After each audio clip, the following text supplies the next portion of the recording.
Bonjour et bienvenue dans cette vidéo dans laquelle on va parler du tilt. Je vais vous expliquer comment je fais pour ne pas tilter. Et d'ailleurs, heureusement pour moi que je ne tilte pas parce que pour le moment, j'ai vraiment de très mauvais résultats. Je vais vous partager ça dans une deuxième partie de vidéo et puis je vais également vous montrer, donc je vais vous expliquer de manière factuelle comment je fais pour ne pas tilter et puis comment je vais faire pour améliorer mes résultats une fois que je vous aurai partagé un peu les résultats. Donc, j'arrive à ne pas tilter. Et ça, tout simplement, c'est parce que c'est très clair dans ma tête la raison pour laquelle je joue. Et je pense que si vous tiltez de temps en temps quand vous prenez un bad beat, essayez de faire l'exercice, déjà le faire en amont, de vous demander déjà pourquoi vous jouez. Est-ce que vous jouez pour l'argent? Alors du coup en NL2, je pense que c'est pas vraiment la bonne raison parce que on gagne pas vraiment d'argent avec des stacks de 2 euros. En plus, si on vraiment joue pour l'argent, ça ajoute une pression supplémentaire qui va être justement difficile à gérer quand on prend un bad beat. Donc je pense que c'est pas la bonne raison pour laquelle il faut jouer au poker. Est-ce que c'est pour le plaisir? Deuxième raison. Alors je pense que c'est important de prendre du plaisir quand on joue au poker. Parce que si vraiment c'est une contrainte, je vois pas trop l'intérêt de jouer. Par contre, si c'est que pour le plaisir, le poker, ça demande vraiment beaucoup d'investissement, de travail en dehors des tables. Et si on joue pour le plaisir, on va avoir tendance à jouer que aux tables et pas faire l'exercice nécessaire et l'effort nécessaire pour progresser. Donc je pense que ça va être compliqué, mais ça peut être suffisant pour ne pas tilter. Et la troisième raison, et ça c'est la raison pour laquelle je joue, eh bien c'est parce que je trouve que ce jeu est un jeu passionnant, un jeu de stratégie, et pas justement un jeu de hasard comme on peut le croire quand on ne connaît pas. Et dans ma tête, c'est très clair que quand je joue, en fait, je joue parce que j'ai envie de progresser, j'ai envie de devenir bon, j'ai envie vraiment d'apprendre et d'aller jusque là où mes capacités me permettront d'aller. Du coup, quand je suis dans cet objectif de vouloir vraiment bien apprendre le poker, quand je suis aux tables et que je me prends un bad beat ou alors que j'ai bien joué le coup et que Villa chope la carte qu'il fait gagner à la river parce qu'il a pas calculé la cote et il a payé beaucoup trop cher, en fait, je peux pas m'en vouloir. C'est un facteur qui n'est pas dépendant de moi. Villa a eu de la chance et la chance, je peux pas la contrôler. Par contre, ce que je peux contrôler, c'est ma réaction à ça et me dire, bah voilà, moi j'ai tout bien fait, j'ai pas de raison de m'en vouloir. On passe à la main suivante et ça va m'éviter de dévier de mon jeu. Donc vraiment, voilà, c'est vraiment quelque chose que je me rappelle. La chance, on peut pas la contrôler et quand Villa a de la chance, voilà, c'est juste comme ça. On peut rien faire. Et il faut justement essayer de profiter de ces moments-là. Parce que des périodes où on va avoir beaucoup de bad beats, ça arrive. J'ai eu une journée il y a quelques jours qui était catastrophique, je n'ai rien touché. Et j'aurais pu me dire, je vais mettre tapis avec des mains avec lesquelles je suis pas censé le faire, parce que je voulais regagner de l'argent, je voulais récupérer mes caves, mais ça n'avait aucun sens. Et je me suis plutôt mis en tête de, ok, on va accepter. Je joue parce que, comme je vous ai dit tout à l'heure, je joue parce que j'ai envie d'apprendre et de progresser.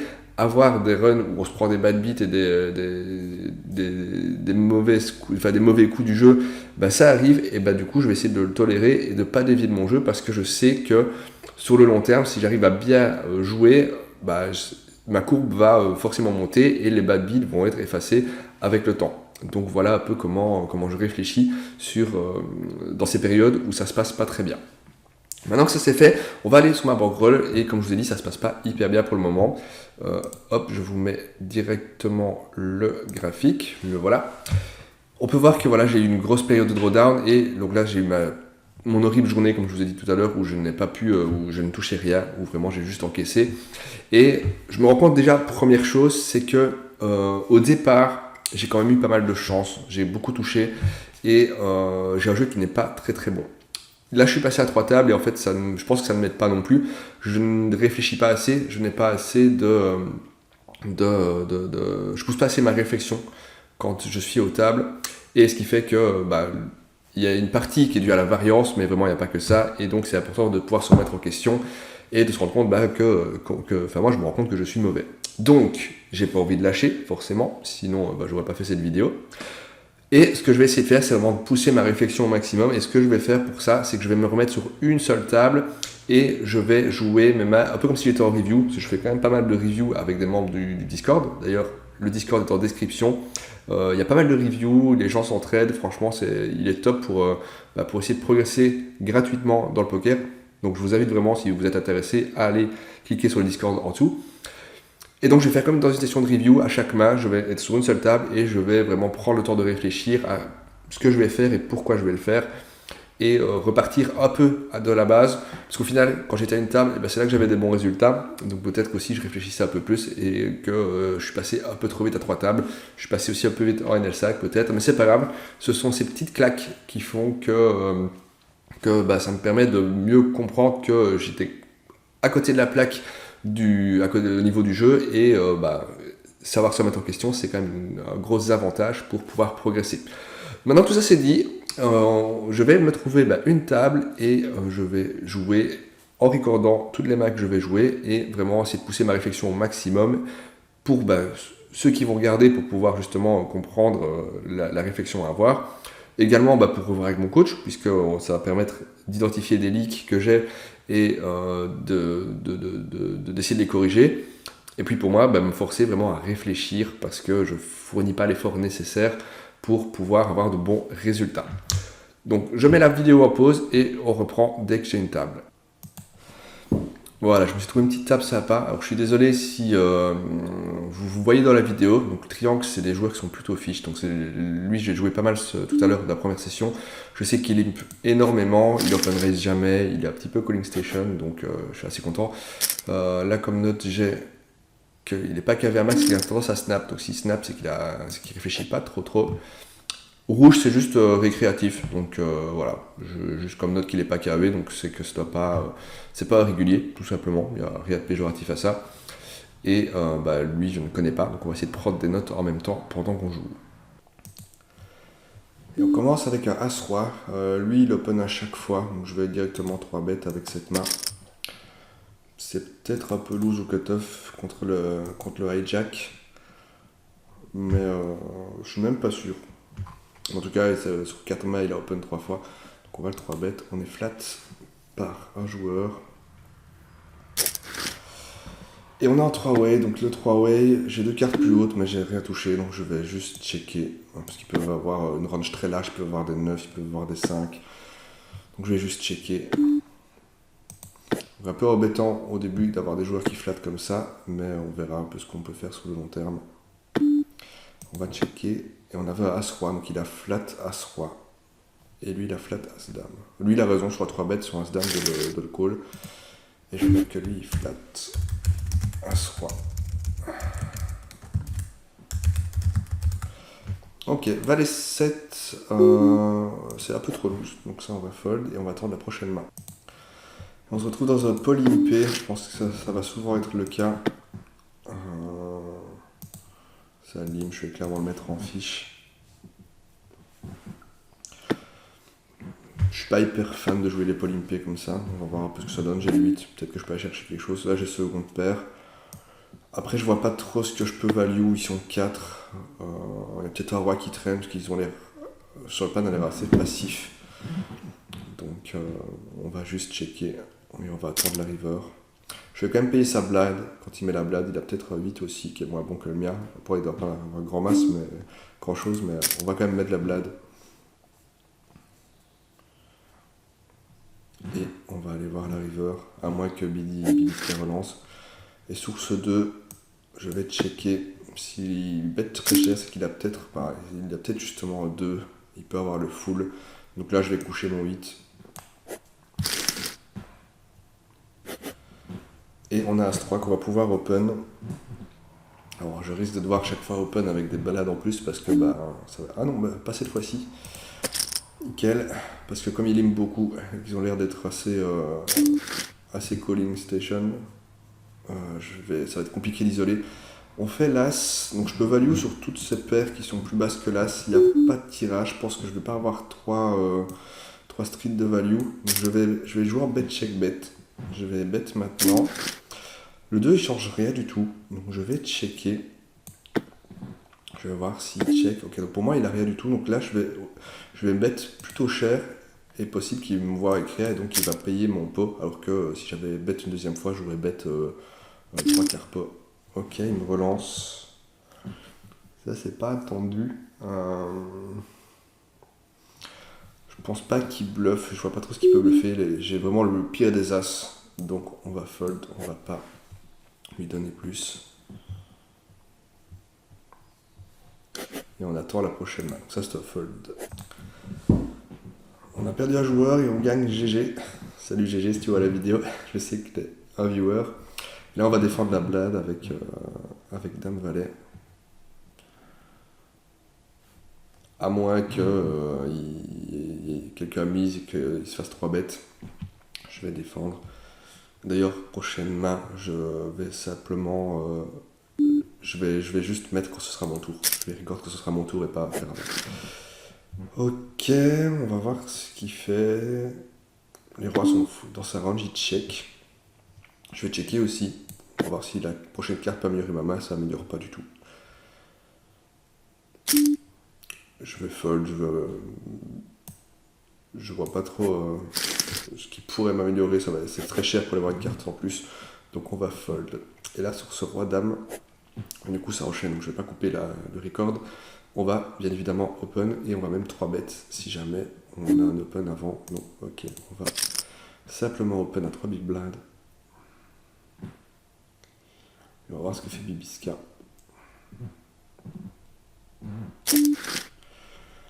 Sur ce board, alors c'est dommage qu'on n'a pas un peu de backdoor, mais c'est un board qui devrait quand même monter.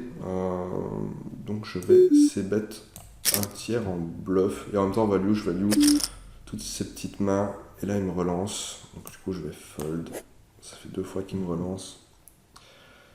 Et je me demande si, j'ai déjà joué contre lui, s'il ne relance pas de manière agressive, parfois avec des merguez. Donc là, ouais, il suffit d'attendre une bonne main. Et il y a peut-être moyen d'aller lui chercher une partie de son stack. Roi dame au cut-off, on va open.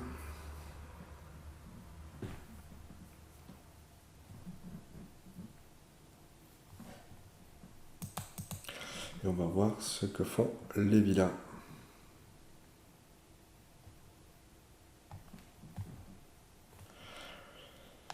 Il me relance, ouais, sa relance elle est vraiment pas bonne, ok. Je vais aller squeeze. Je vais 4 bêtes en bluff. S'il me relance, j'ai juste un fold. Sa relance elle est toute peu. Ok. Bon bah on va fold.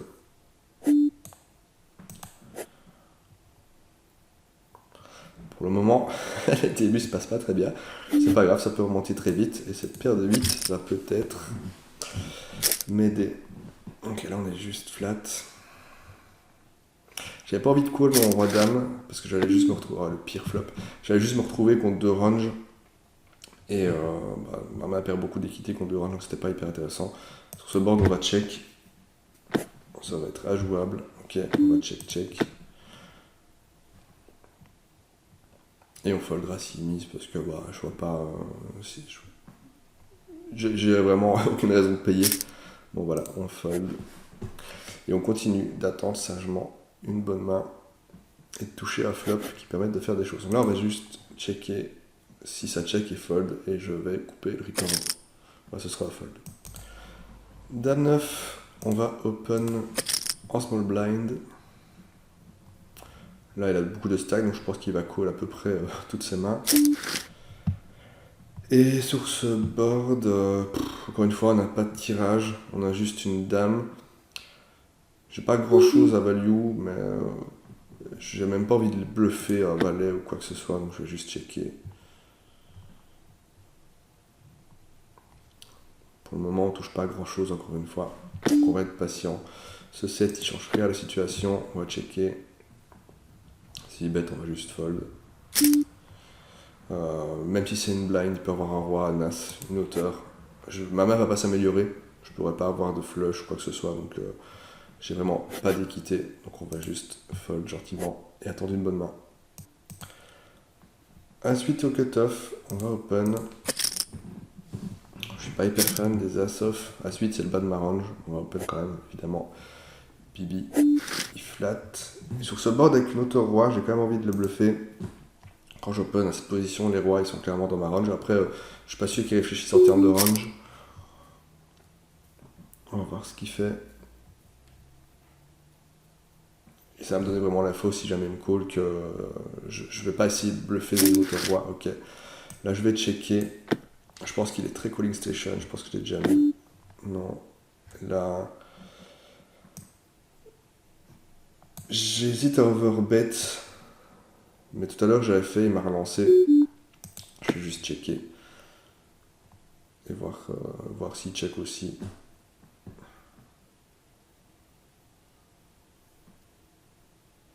Je pourrais overbet, mais il a déjà fait 2 fois tapis directement flop, il est ultra agressif. Et je pense que ça peut être un avantage, ce sera... bon, il peut être juste tout petit. Je pense qu'il veut vraiment value une petite paire ou quelque chose, donc je vais juste fold.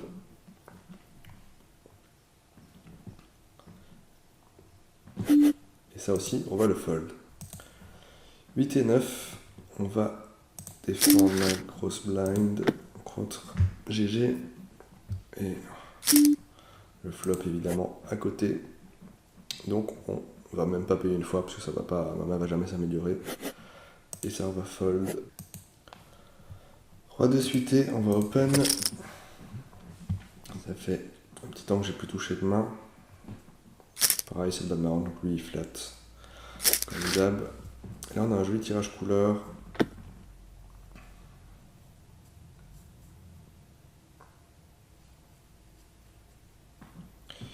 Je vais le value un petit peu.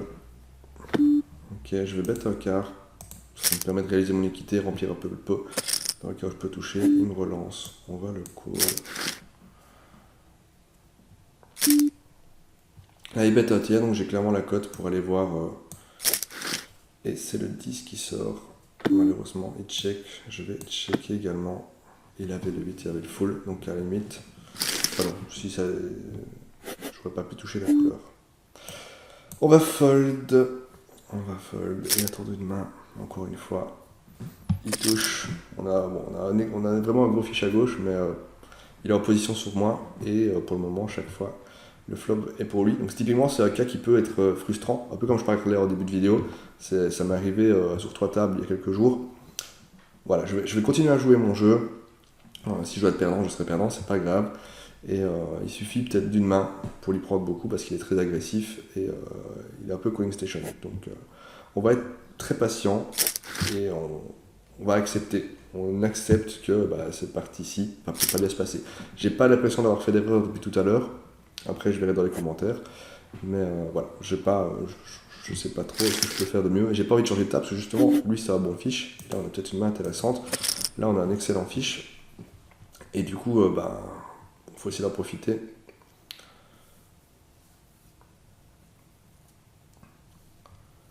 On va voir ce qu'il fait. C'est justement quand j'ai la paire de dames qu'il va, il va se coucher.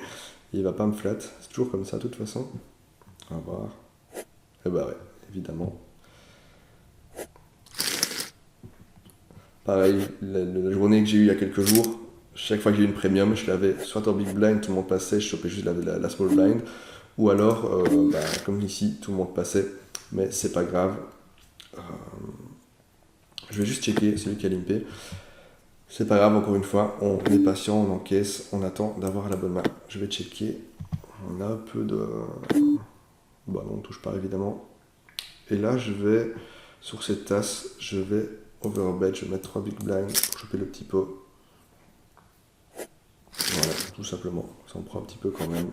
Il check depuis le début, donc il a vraiment rien du tout. Mais son rien du tout battait ma main, parce que j'avais 5 et 6 au final. Donc autant bluffer l'as et prendre le petit pot. C'est toujours ça qui fait remonter mon stack. As valet off au cut-off. On va open cette main.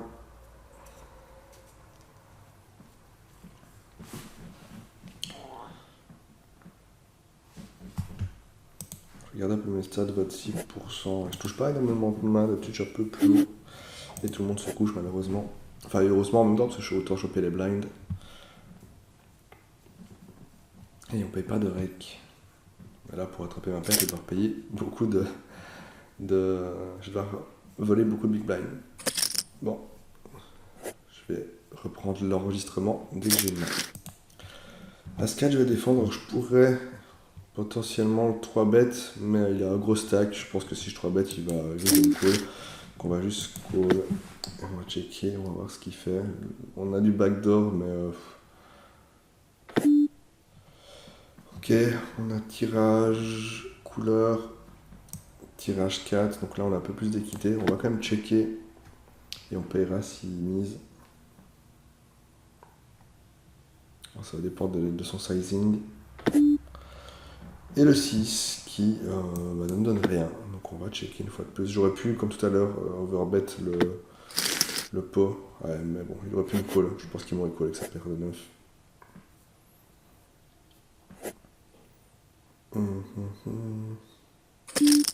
Et là on fold. J'aurais pu open s'il n'y avait pas open avant moi. Paire de 6, on va open. Et on est parti pour choisir. Ah non, on me flat. Ok, et on fait un brelan. Je vais essayer bet à tiers. Le roi va toujours payer. Il peut avoir du tirage pique. J'ai vu qu'il mettait un tapis tout à l'heure juste avec un tirage. Donc s'il me relance, ok. Bon, il fold, c'est pas grave. On chope le petit peu. Et on se retrouve une fois de plus dans un pot limpé. On va checker. On a le 5. Après, du coup, s'il a 9, ça lui donne la flush. On pourrait dire bonjour au coach Clément. Dites-moi dans les commentaires si vous êtes resté jusque-là. Mettez bonjour Clément dans les commentaires. Et je saurais que vous avez regardé jusqu'ici. On va checker, j'ai pas envie de bluffer quoi que ce soit.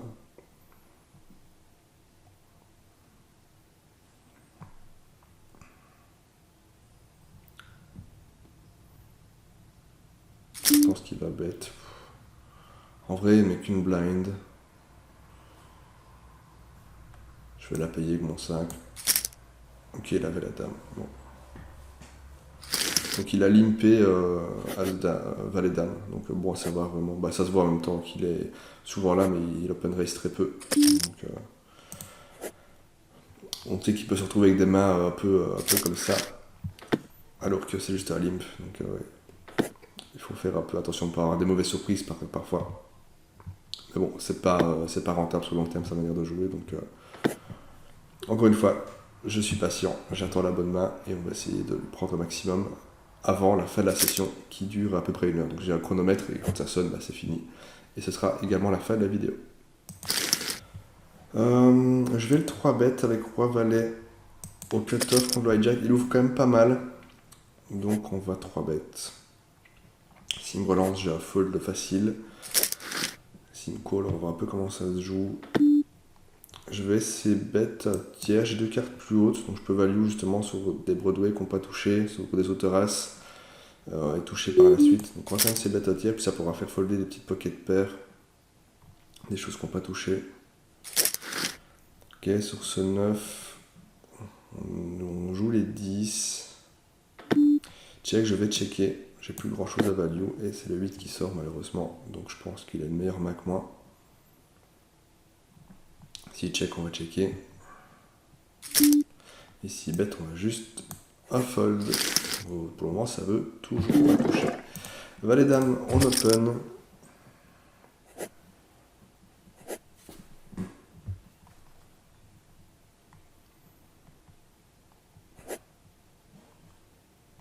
Peut-être que si j'avais 2 barrels, j'aurais pu le faire folder. Difficile à savoir. Mais là, je voulais pas 2 barrels sur la carte qui est venue. J'avais vraiment très peu d'équité. Je pense pas que j'aurais fait fold s'il avait la paire ou quoi que ce soit. Ou une autre race, je pense pas qu'il aurait fold. On va encore se retrouver dans un pot limpé, je pense. Non, on a un open. Dame valet off, on va open.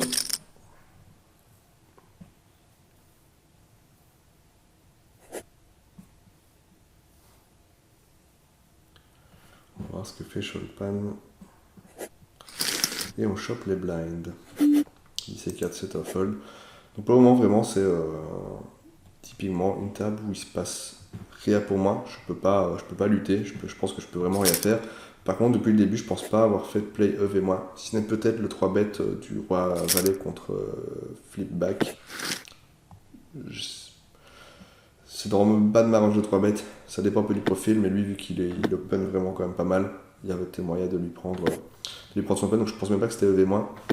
Mais voilà, pour le moment, je peux pas, je peux rien faire à part attendre que le jeu veuille bien me donner quelque chose. Donc on continue, on se rappelle comme tout à l'heure, pourquoi est-ce que je joue parce que je veux progresser, devenir moi, et justement là c'est important de me dire, dans ces situations, j'arrive à rester calme, j'arrive à rester serein, j'arrive à attendre la bonne main. Et si c'est pas cette session-ci, ce sera la prochaine, c'est pas grave.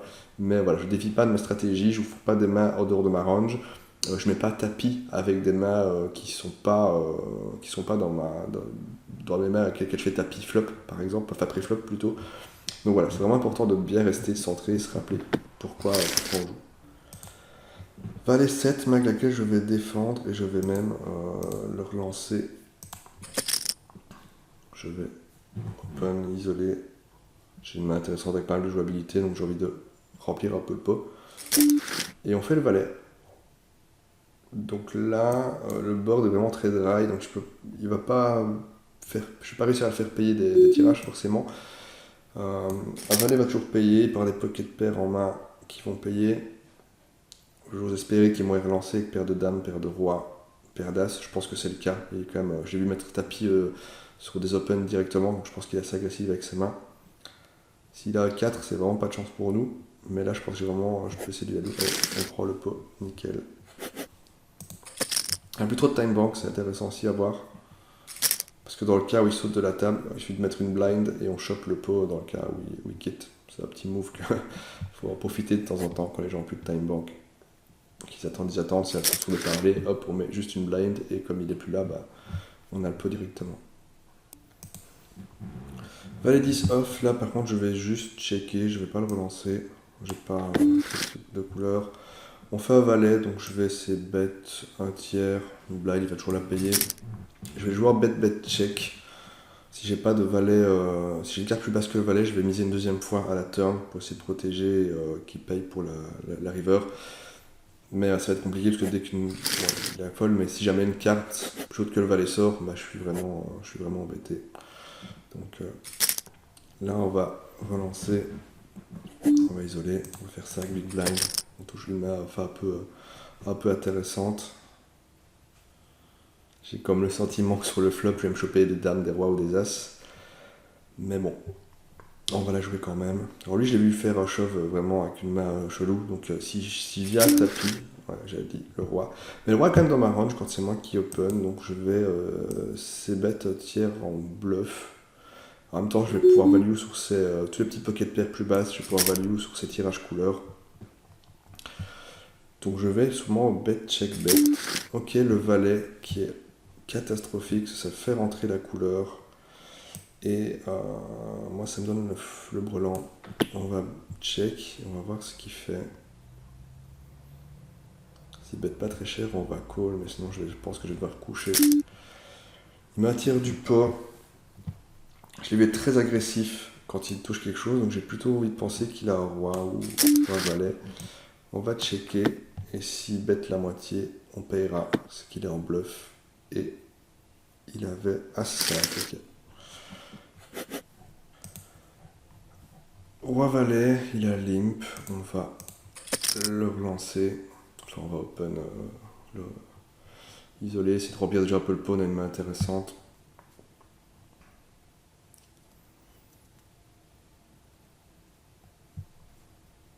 Et sinon, bon, on va voler sa big blind et on est quand même content, il a plus de time bank. Ah non, il a récupéré la time bank, ok.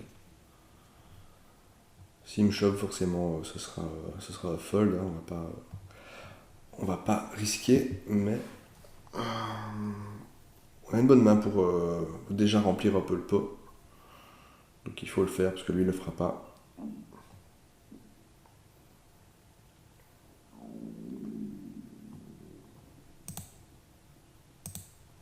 On va lui envoyer un petit chrono. Et on prend les blinds et on est quand même content. À nouveau, Polimpé contre Bibiska. On va checker. On a un peu de backdoor, on a top pair, donc on va payer s'il bet. On payera au moins une fois. Il check. Le 10 qui peut qu'un mois dans sa range. Après, dans sa range, il a tout vu qu'il limp systématiquement. Donc on va checker. Et là, ma main va plus pouvoir s'améliorer. À moins que ce soit à 7 ou à 4. Mais je peux plus. Ah si, 3, 4, 5, 6, 7, 6 ou à 5. On a un peu d'équité. S'il bet petit, voilà, il bet petit, on va payer la small blind. Et malheureusement pour nous, c'est un 9. Donc on va checker. Si on met une big blind, on va la payer. Et là, c'est un peu cher, donc je pense qu'il value, qu'il doit être soit 10, soit 9, il a checké avant. Donc on va pas payer, on va gentiment se coucher. As 10, on va open, on a un limiter. Donc on met 4 big blind. On est flat par GG. Du coup, j'imagine qu'il va flat aussi. Et on a un board qui n'est pas trop à notre avantage. On va checker, hein. On va pas bête.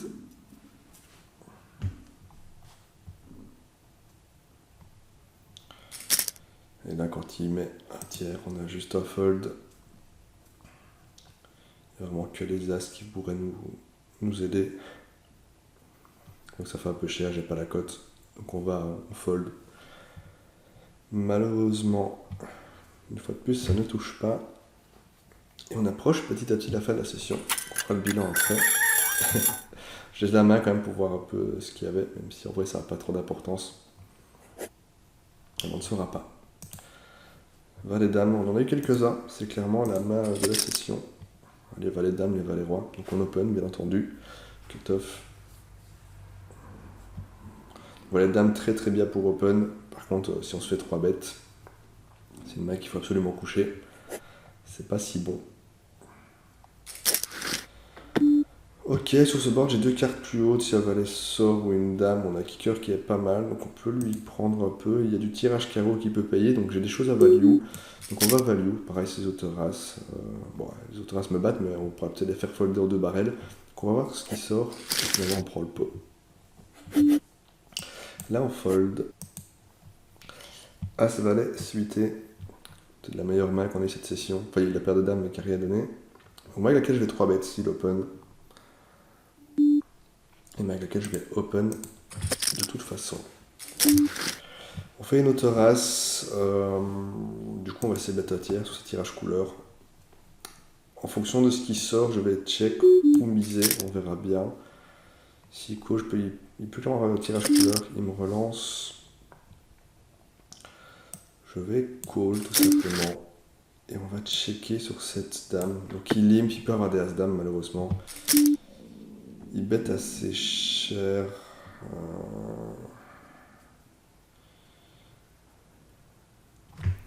Je suis un peu embêté. Je suis un peu hésitant. L'autorace, il l'a.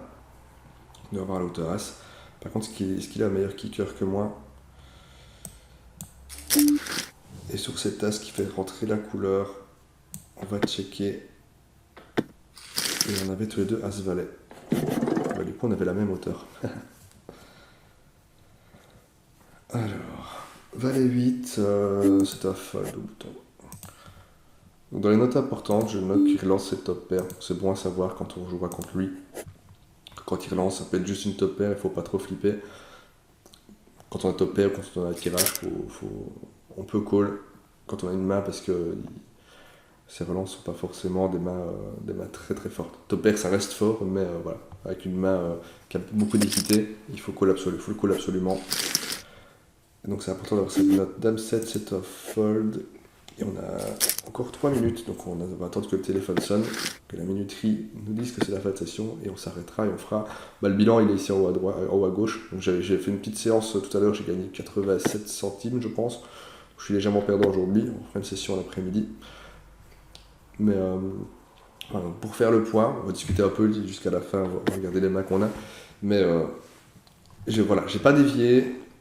Des sessions comme ça, et je suis content en fait finalement que ce soit pas une session où je gagne, que ce soit une session où je perds, et en vidéo je pense vraiment avoir joué mes mains de la meilleure façon, alors que j'ai pas beaucoup bluffé, mais là j'ai plutôt envie de me concentrer sur le fait de jouer de manière EV+, on va dire, et j'ai bluffé une ou deux petites rivers parce qu'il y avait pas grand chose, enfin les adversaires avaient check, donc c'est qu'ils n'avaient pas grand chose, donc c'est le seul petit bluff que j'ai tenté, on va dire. Là, on va value. Je vais bet.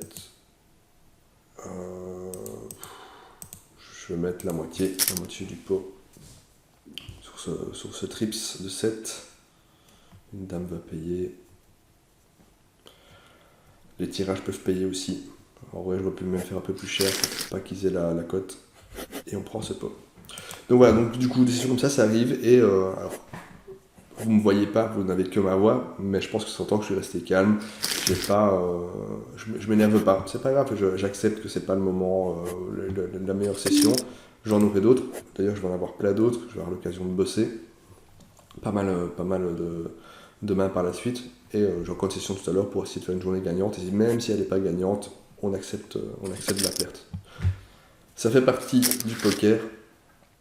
Et c'est une autre forme d'entraînement en fait, de réussir à garder son calme pendant une heure, rester concentré pendant une heure. Moi, c'est mon exercice du jour, c'était de rester concentré pendant une heure à chaque session.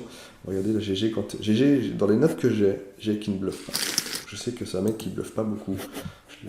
Chaque fois qu'il a misé, il est en value, il a des grosses mains quand il bête, donc voilà, des infos intéressantes aussi à voir sur certains joueurs. Après, c'est à vous de les constater, je ne vous les donne pas pour que vous les notiez, mais voilà, c'est intéressant d'avoir ces petites notes. Et là, il faut se dire aussi, Mbibiska, je pense vraiment, vu ses stats et sa façon de jouer, que c'est affiche. Il a eu de la chance aujourd'hui, mais la chance, voilà, ça dure pas dans le temps, ça fait pas gagner sur le long terme au poker. Donc, d'autres sessions, bah, ce sera l'inverse, c'est moi qui vais toucher toutes les mains et je vais pouvoir lui prendre des blindes. Donc, voilà, c'est comme ça, c'est à peu près ça le poker. Je pense que je vais attendre ma grosse blind, et puis mon téléphone va sonner, donc je me mettrai pour refaire le dernier tour, et je quitterai à la prochaine big blind. Si la vidéo vous plaît, si ce genre de contenu vous plaît, n'hésitez pas à me le dire en commentaire, à mettre des pouces bleus, ça aide justement à référencer les vidéos pour que la chaîne se développe encore plus. Il y a le Discord en description. Discord où on est... bon, ça sonne, donc comme j'ai dit, je vais attendre la plus grosse blind. On fait un dernier tour. Et puis on va s'arrêter. Donc je disais, il y a le Discord qui est dans la description, qui est vraiment... Là, c'est bizarre qu'il ne pas avec sa double paire. Roi 9, on va défendre. Et j'ai dit, on quitte la prochaine big blind. Donc je vais y arriver. Le Discord qui est vraiment très très vivant. On a passé les 90 membres. Il y a des sessions de revue le soir. On peut partager des mains pour avoir des conseils. Donc vraiment, c'est un Discord qui est top. Donc là, on va call. Sur ce valet, il a check. Je vais essayer bet un tiers pour value justement des petites pads, des petites mains, des Broadway qu'on n'aurait pas touché. Alors le valet est clairement dans sa range. Donc on va voir s'il me relance ou s'il paye. Je vais pas le barrel. Et là, sur ce 3, on va checker. Je pense que le valet est clairement dans sa range. Et du coup, c'était peut-être pas le meilleur. J'aurais peut-être dû checker et pas tenter de bluffer ce valet. Là, quand il bête petit, j'ai la fois qu'il bluffe pas, donc je pense qu'il essaie juste de me faire payer. Il a dû me voir sur le 9, sur le 8. Je vais juste fold. J'ose pas me dire, ok, je vais le relancer pour le bluffer. J'ose pas faire ça pour le moment. Et c'est pas important de faire ça pour le moment. Pour moi, j'avais déjà trop de choses, trop de lits à travailler. Je suis déjà pas V+, dans ma façon de jouer. Donc je vais déjà faire travailler ce qu'il faut. Sur ce board, on a du backdoor pour de la 4. On a 2 cartes plus hautes, donc je vais value. Je vais quand même essayer de battre un tiers. Il peut y avoir des tirages couleurs. Si on chope le valet, la dame, on sera content. Si on chope un 9, ça me donne un open-ended. Donc on a des choses à value en fait. Il me relance, quand on sait qu'il relance, quand il a une top pair, donc je le vois plutôt avec le 10, donc on va call, on a des outs. Là, l'as, malheureusement, c'est pas une carte qui nous aide énormément, parce que du coup, il n'y a plus que le roi. Et sur ce 6, on va pas lui bluffer la couleur, parce que je pense qu'il a pu bluffer la couleur, donc on va juste checker.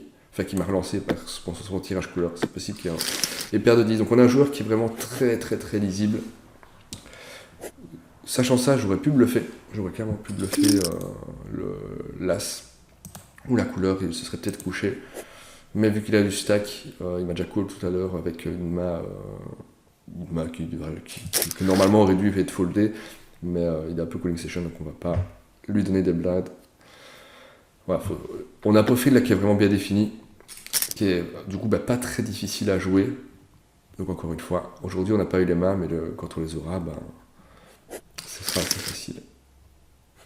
6 et 7, on fold. Et on va arriver après sur la dernière main.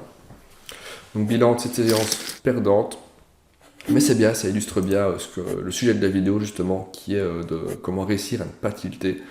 Là, vous avez des coupures, la vidéo dure pas 1 heure, mais moi j'ai joué 1 heure, et pendant 1 heure, j'ai pas pu réussir à gagner de l'argent. J'ai eu quelques mains intéressantes, mais voilà, le jeu ne m'a pas permis de faire mieux. Je me répète, je sais, mais voilà, je suis resté calme parce que j'ai bien défini le pourquoi je joue. Je veux jouer pour progresser.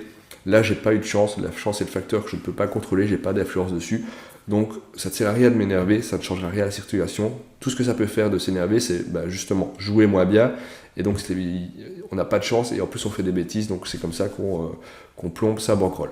J'espère que la vidéo vous aura plu. Sur ce, je vous souhaite une bonne fin de journée. À bientôt pour de prochaines vidéos. Ciao, ciao.